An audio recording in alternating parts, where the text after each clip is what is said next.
Something has started in the UK and most people still have not clocked it yet. Not full-blown chaos, not official rationing, not every petrol station running dry, but the first stage that always comes before the rush: pressure. Pressure on prices, pressure on pumps, pressure on people's minds. Because right now oil has surged, pump prices have jumped, some forecourts have had temporary shortages, and the real danger is not just fuel itself, it is what people do when they feel the squeeze.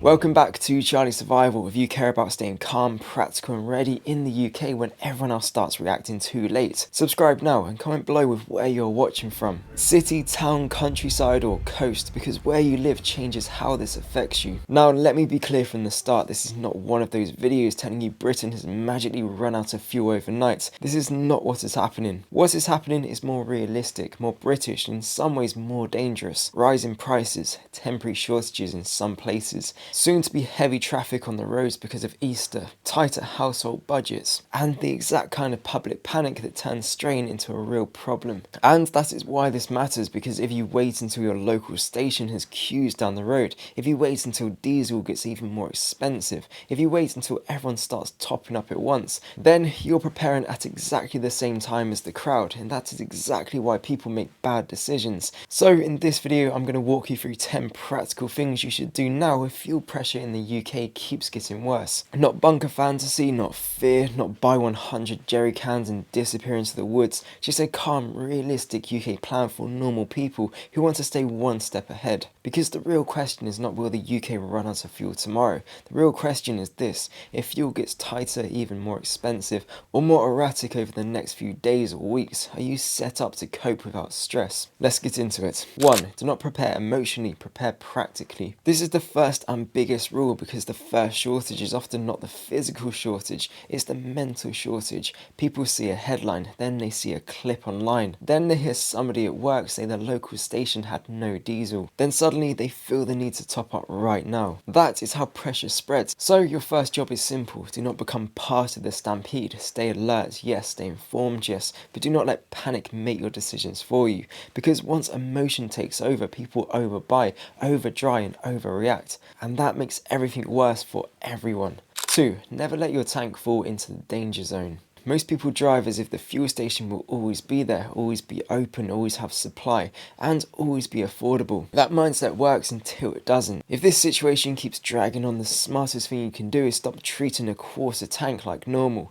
For now, I'll be thinking in terms of a personal floor, maybe half a tank, maybe just above that, whatever gives you breathing room. Not because you are panic buying, because you are removing urgency from your life. If a local forecourt is packed or one site is out of diesel, or prices are ridiculous that morning, you do not want to be forced to buy right there and then. You want options. That is where readiness really is. Options. And by the way, if you want to see the exact gear and practical items I personally think make sense for this kind of UK specific preparedness, check out my Charlie Survival Amazon kit list. And if you want a free place to start, download my blackout checklist from the pinned comments. And if you want the full step-by-step system, my course, the UK Crisis Readiness System, is now live and available as the full UK specific plan for going much deeper than what I cover in one video. There's only 1 day left on the early bird pricing after this video goes live. You can find it linked below. 3. Protect essential journeys first. This is where most people get it wrong. They think fuel prep means how much petrol can I get? That is not the right question. The right question is what journeys in my life actually matter. Work, school runs, family care, medical appointments, food collection, business deliveries, emergency travel. You need to know what your fuel is actually for, because when prices jump or queues start or local supply gets patchy, the goal is not to keep living exactly the same as before. The goal is to protect journeys that genuinely matter. That means cutting the fluff before you're forced to. Combines errands. Delay unnecessary drives. Think ahead instead of reactively jumping in the car every time you need one thing. Preparedness is not only what you store, it's what you stop wasting. 4. Assume fuel becomes a food problem. This is where the conversation gets more serious, because fuel is not just about your car. Fuel touches deliveries, supermarket logistics, farm transport, trade vans, household budgets, and the price of almost everything that moves. That matters when you live on an island, and this is why I keep saying on this channel that most shortages do not begin with empty shelves, they begin with pressure. Higher prices, fewer options, longer delays, missing items here and there. People buying more because they feel uncertain. This is how stuff actually unfolds in Britain, quietly first, then all at once. So if you're preparing for fuel shortages, you should always be preparing for a more fragile weekly shop, not extreme stockpiling, just breathing room. 5. Build a proper home buffer so you do not need to drive under pressure.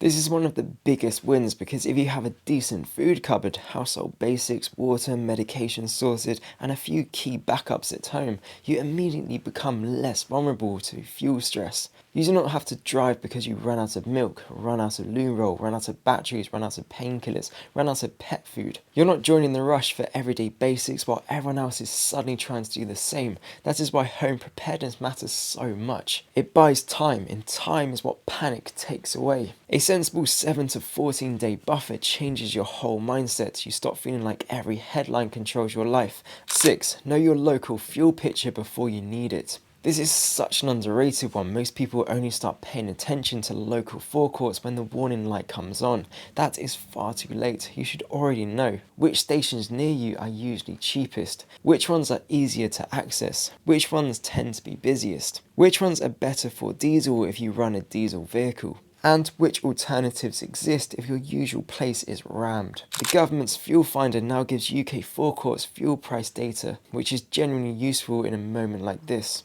And that matters even more with Easter traffic expected to be especially heavy on UK roads, because pressure plus price pressure plus public nerves is not a great combination. So learn your area before you're under pressure. Again, options. 7. Prepare for diesel pain, not just petrol headlines. A lot of people hear fuel shortage and only think about filling their own tanks, but diesel is where so much of the real economic pain sits. Trades, vans, farm vehicles, delivery networks, generators, supply chains. So even if you personally are not struggling to get petrol, diesel pressure can still hit your life through prices, delays and availability of goods. That is why this is bigger than the forecourts, because it's not whether you can drive on Sunday, it's about what gets more expensive when the system itself is under strain. And when you understand that, you stop preparing like a consumer and start thinking like somebody who actually sees the bigger picture. 8. Have a no fuel day plan. Here's a simple exercise. Ask yourself this: if I could not drive for 24 hours tomorrow, what would break? What would I wish I had done today? That question exposes weak points fast. Maybe you're too dependent on one supermarket. Maybe you need to move some work tools closer to home. Maybe you need extra food for the dog.